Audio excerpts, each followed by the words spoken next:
A gente não pode, irmãos, fazer decretações a partir do momento que nós estamos vivendo, olhando para a luta que nós estamos atravessando. Porque a luta que nós passamos hoje não define o nosso amanhã.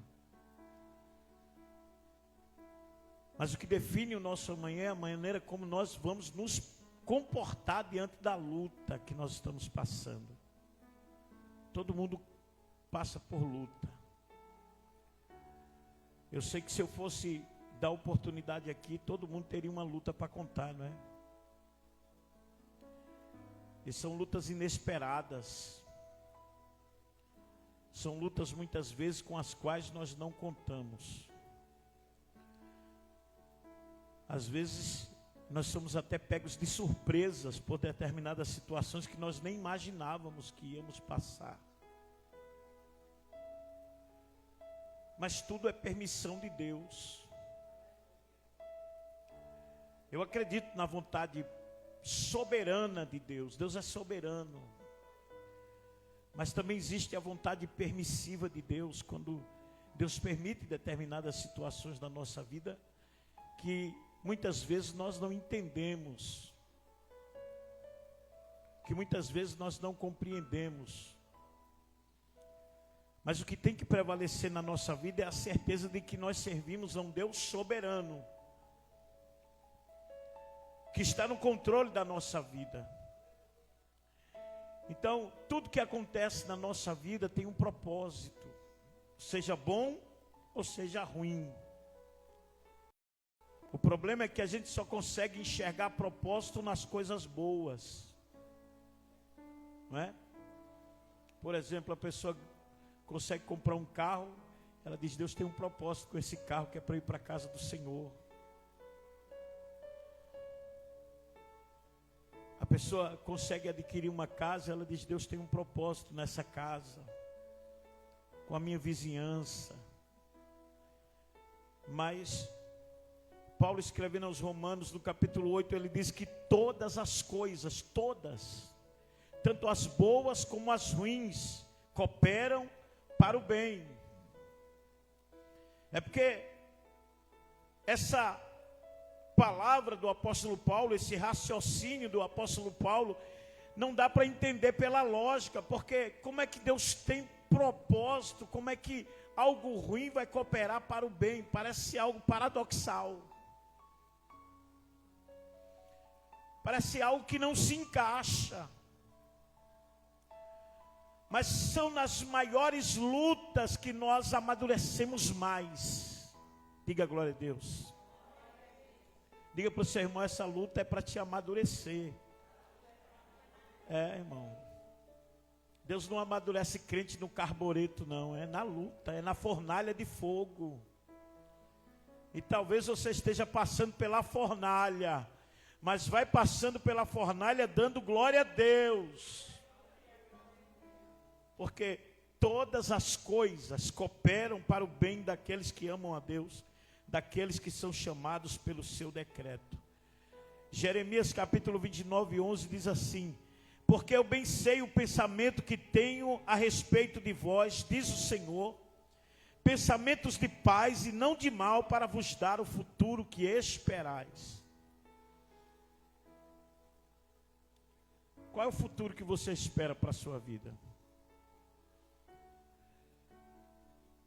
Todo mundo aqui deve ser unânime em um pensamento. Eu espero, pastor, um futuro de bênção. Claro. Eu vou esperar coisa ruim? Eu vou esperar o mal? Eu espero que Deus me abençoe. Eu espero que meu futuro seja melhor, que eu viva na presença de Deus e cada vez eu esteja melhor. Essa é a perspectiva de todo mundo que crê, de todo mundo que confia em Deus. Porque quando nós colocamos a nossa confiança no Senhor, nós temos a expectativa de que coisas boas vão acontecer na nossa vida. Eu já peguei esse porque esse aqui estava acabando a pilha, mas parou. Eu creio que todo mundo que confia no Senhor tem expectativa de coisas boas, mas às vezes nem sempre, irmãos. A vida Olhe para cá, por favor, olhe para mim. A vida não é feita de mar de rosas. Na vida a gente também passa por tempestade. Na vida a gente também atravessa tempestades. O problema é que nós não contamos com a tempestade quando acreditamos que Deus está do nosso lado.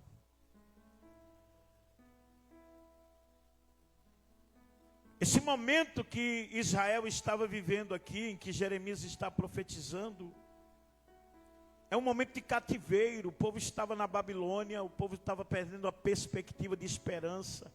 O povo não conseguia mais olhar para o futuro, o povo achava que não tinha mais condição de sair dali. Era um momento em que o povo estava se sentindo totalmente enclausurado, preso, sem saída, sem solução. Mas é nesse momento que Deus levanta o profeta Jeremias para dizer para o povo: eu bem sei os planos que tenho a respeito de vós. Olhe para o seu irmão e diga: Deus tem um plano nesse processo que você está passando. Eita glória. Ô glória, eu estou sentindo graça de Deus aqui. Deus tem um plano nesse processo que você está passando, por mais difícil que seja, por mais duro que seja, por mais doloroso que seja, Deus tem um propósito. E eu quero falar um pouco sobre os propósitos de Deus, sobre os planos de Deus na nossa vida. Porque é muito fácil acreditar que os planos de Deus nos conduzirão, muitas vezes, apenas por caminhos fáceis. Mas Deus também tem os seus caminhos na tormenta. Deus também vai permitir momentos na nossa vida em que a gente vai achar que não vai ter mais jeito, que a gente não vai conseguir, que não adianta a gente prosseguir, que não adianta a gente acreditar no futuro. Mas eu quero já declarar, levante a mão para cá em nome de Jesus, que eu quero declarar que o seu futuro está na mão de Deus. Quem vai definir o teu futuro não é a luta que você está passando. Quem vai definir o teu futuro não é o homem. Quem vai definir o teu futuro não é o que o homem pensa. Fique de mão erguida para cá que eu estou profetizando que quem vai definir o teu futuro não é o destino ou a situação que você está vivendo, mas se prepara para viver o futuro que Deus preparou para você. Aleluia. Aleluia.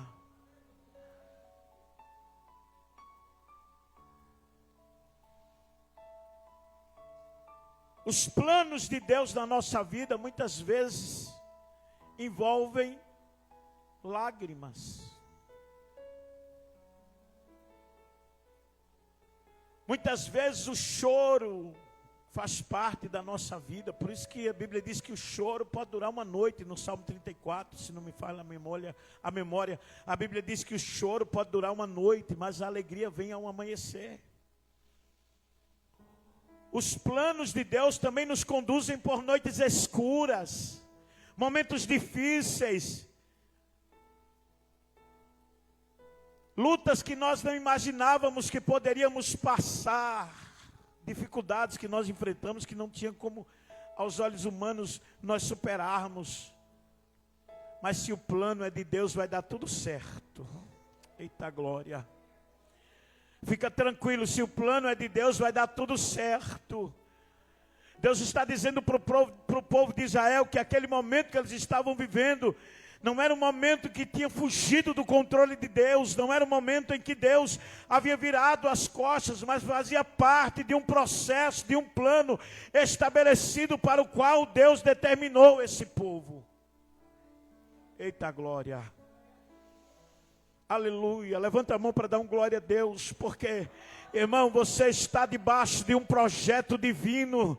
Não é a enfermidade, não é a dor, não é a luta que vai determinar o teu destino, mas pode acreditar que existe um Deus que está trabalhando por você, e não importa o tamanho da tormenta que você está vivendo. Deus vai fazer a vontade dele na tua vida. Fala isso para o irmão que está do seu lado. Diga para ele: Deus vai cumprir o propósito dele na sua vida. Deus vai cumprir o propósito dele nesse ministério. Deus vai cumprir o propósito dele na minha vida. Eu não sei se você está sentindo graça, mas eu quero ser instrumento de Deus para a tua vida e declarar que um tempo novo de Deus está chegando.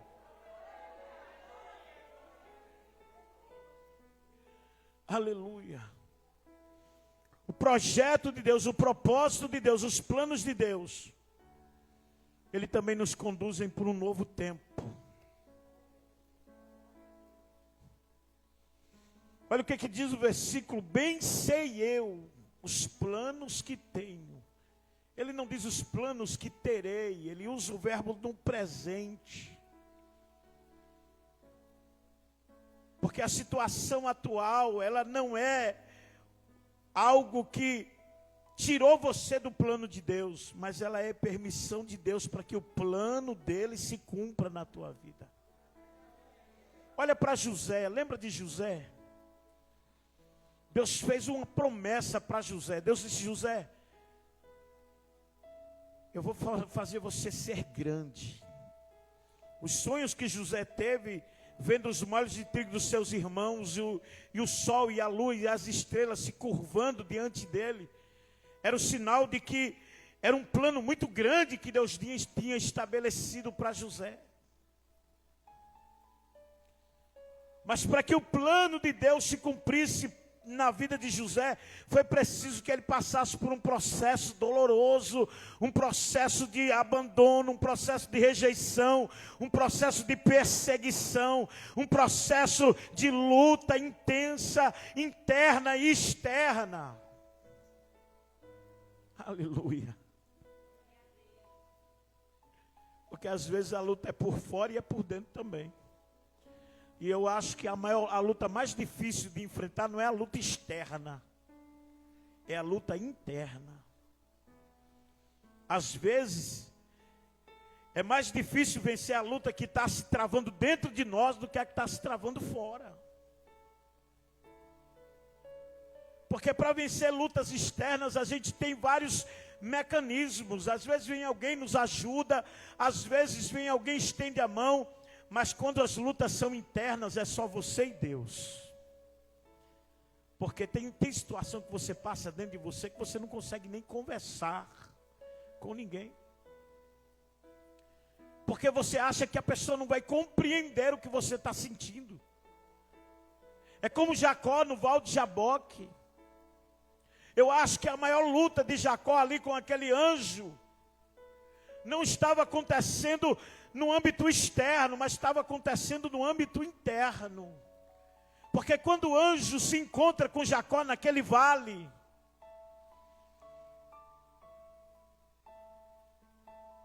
e pergunta para ele qual é o teu nome, e ele diz assim: Jacó.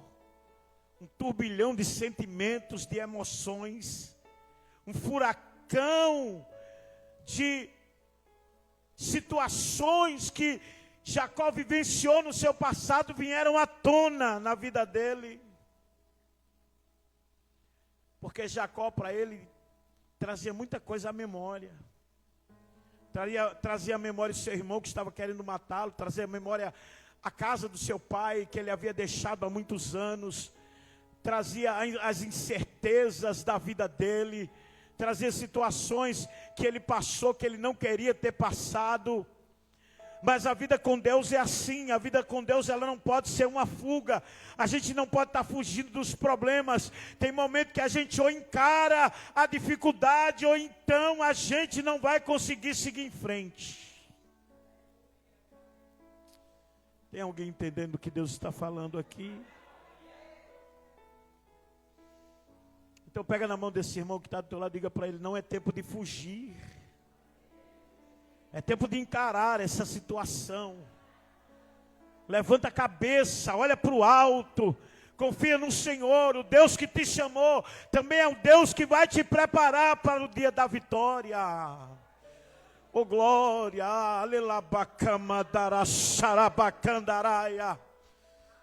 Eita glória, eita glória. Não, irmão, feche os olhos por um minuto. Eu estou sentindo uma unção muito forte de Deus aqui. Deus está quebrando correntes nesta noite. Ele está mostrando para você que não importa o tamanho do vento que você está passando, Deus está trabalhando no teu futuro. Ele está moldando um futuro de bênção para a tua vida.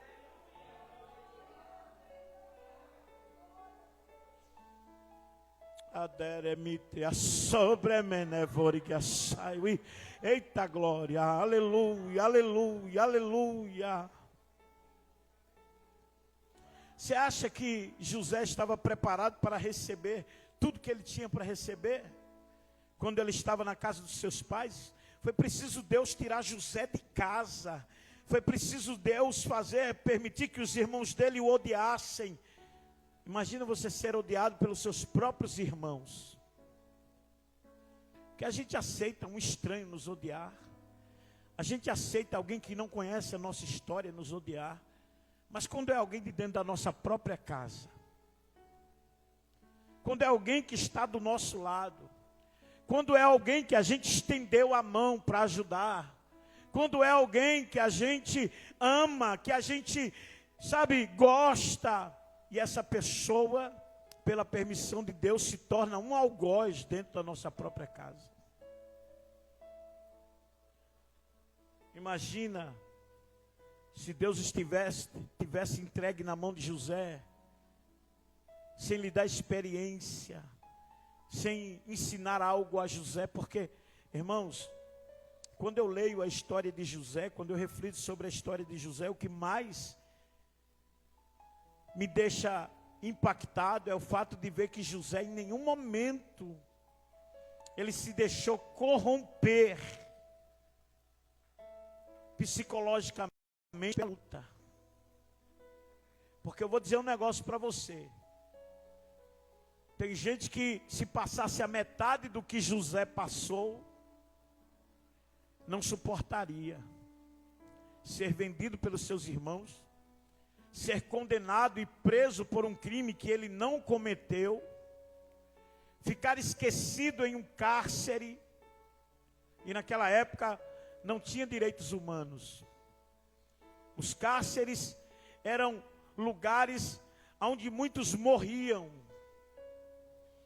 onde muitos não suportavam, geralmente ficavam no subsolo, eram lugares úmidos, frios, gélidos, aonde não se recebia visita, não se tinha afago, era só dor e esquecimento. E foram mais de 3 anos naquela situação. 3 anos, diga comigo, 3 anos. Você está na prova faz 3 semanas e você já está querendo reclamar? Você está na luta faz 3 meses, você já está achando que Deus lhe abandonou? Mas Deus está aqui nessa noite dizendo para você, eu estou contigo nessa luta, eu não te abandono. Fica firme, porque faz parte do plano que eu determinei para a tua vida. Você acha que José conseguia enxergar um futuro? Você acha que José era capaz de enxergar algo bom? Diante daquilo que ele estava vivendo dentro daquele cárcere frio. Mas Deus não esqueceu de José, Ele não esqueceu de você, por isso, aquiete seu coração. Aleluia. Aquiete seu coração, Deus está trabalhando. Deus está agindo, Deus está fazendo e preparando um futuro de vitória para a tua vida.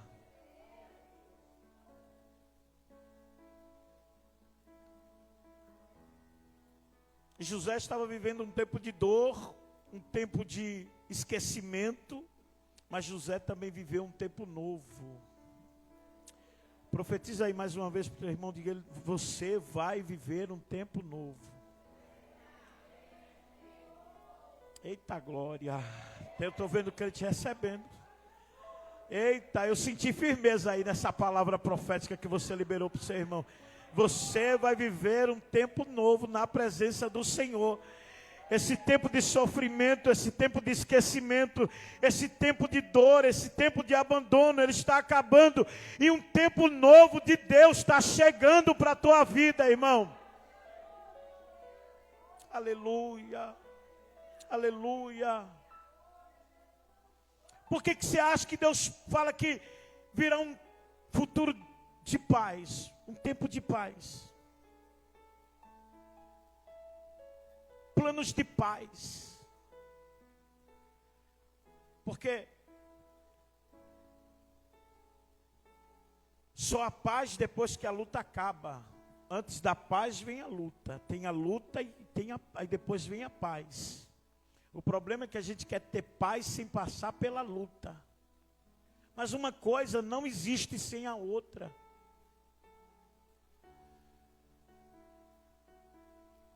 Porque se não existisse a luta, nós não saberíamos o que é paz. Concorda comigo? Por que a gente sabe hoje o que é paz? Porque existem guerras. E todo mundo almeja a paz. O mundo todo torce pela paz na Ucrânia, pela paz no Oriente Médio, pela paz em Gaza. O mundo todo torce para que as guerras acabem. Mas existem coisas que são necessárias. A gente só sabe que existe o frio porque existe o calor.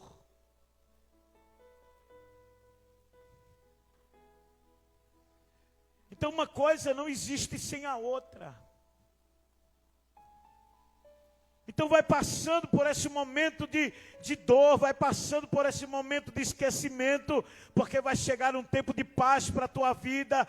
Essa guerra não vai durar a vida toda, toda prova tem prazo de validade, toda luta um dia acaba, todo deserto um dia passa, e você vai chegar no lugar da vitória, e vai glorificar a Deus, e saber que quando Deus tem um plano na vida de alguém,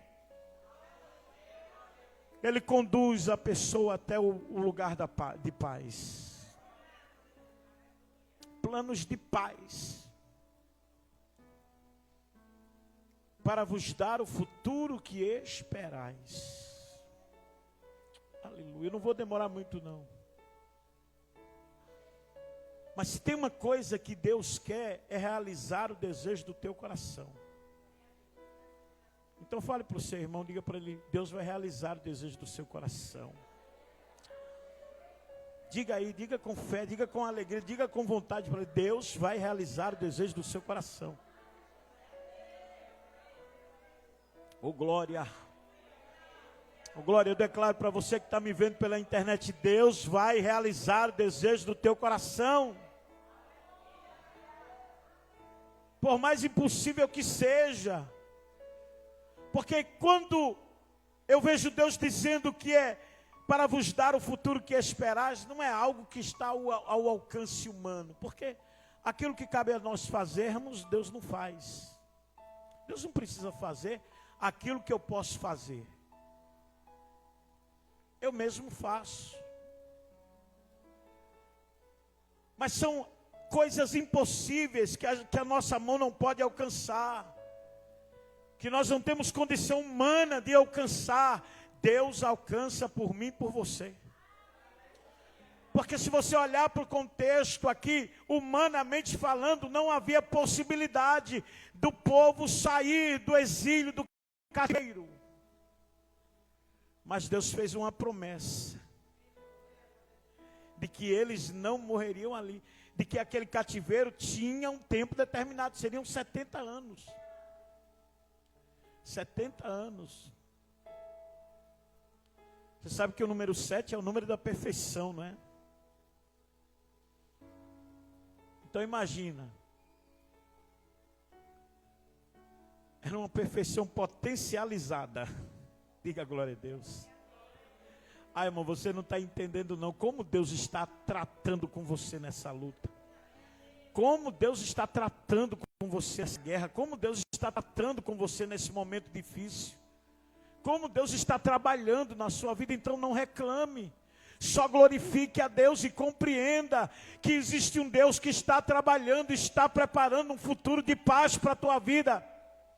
O Espírito de Deus está falando ao meu coração que as notícias que você tem recebido não são boas, que o momento que você está vivendo não está alegrando o teu coração. A saudade, a dor, a angústia, o medo estão querendo roubar a tua esperança, mas Deus te trouxe aqui nessa noite para dizer: eu vou preparar um futuro de paz e vou realizar o desejo do seu coração. Você recebe essa palavra? Abra a boca para adorar, abre a boca para glorificar. Abre a boca para exaltar, porque não é o que o homem determinou, mas é o que Deus preparou para a tua vida que vai prevalecer.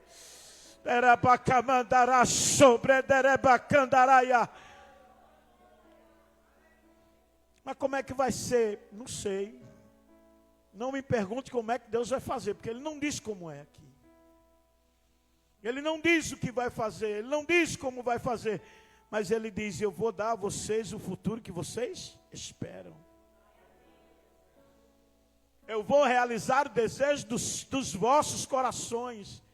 Eu vou mostrar que quem está no controle da vida de vocês sou eu. Não é o rei da Babilônia, nem o império babilônico, mas é o Deus que projetou um plano extraordinário para a vida de vocês. Eu quero que você saia daqui com a convicção de que Deus tem um plano. Irmão, não me pergunte como é que vai ser esse ano. A gente vê aí na internet, na televisão, pessoas fazendo previsões, não é? Eu vi o ano passado um pastor profetizando que ia sair 3 caixões lá do Planalto. Não saiu nenhum. Em julho do ano passado ele profetizou. Um outro pastor mandou para mim e eu disse: vamos esperar para ver, não é? E fica aqueles pensamentos: quem será? E ele disse assim, que no caixão do meio, eu lembro dessa profecia. Eu não vou citar aqui o nome do pastor por ética, está sendo transmitido pela internet também. Mas ele disse que o caixão do meio carregava a faixa de presidente da República. Aí logo você imagina quem é que está na presidência.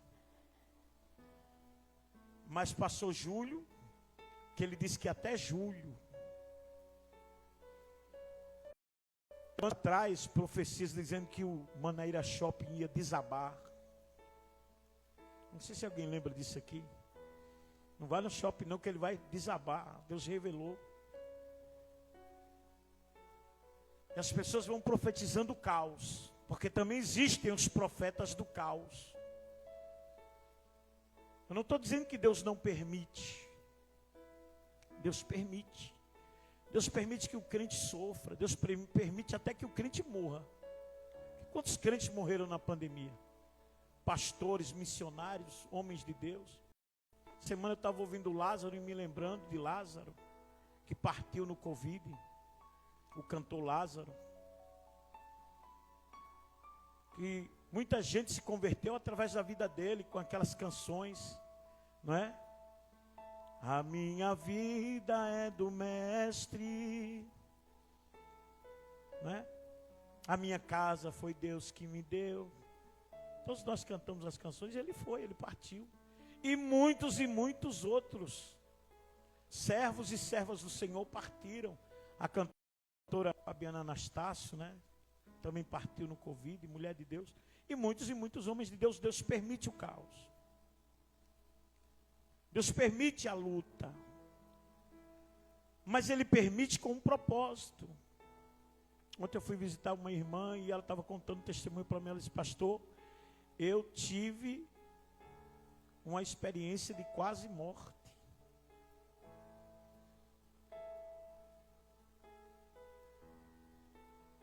Eu desmaiei 3 vezes, pastor, na sala de cirurgia. E depois me disseram que eu tive 3 paradas cardíacas. Eu disse: mas você está aqui, né, irmã? E sabe por que você está aqui? Porque Deus tem um propósito na sua vida, senão Ele tinha lhe levado. Então você está vivo, irmão. Tem luta, tem guerra, tem batalha, mas você está vivo. Diga assim: eu estou vivo para a glória de Deus. Você está aqui de pé na presença do Senhor.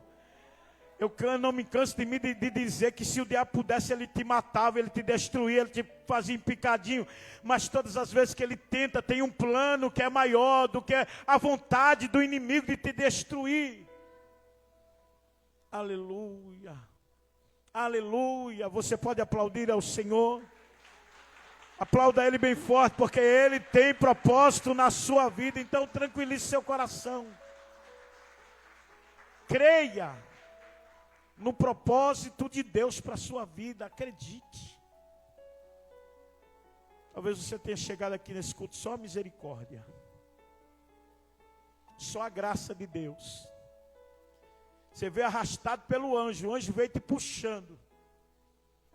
Mas você chegou aqui. Diga glória a Deus. Porque o Senhor, Ele tem plano na tua vida.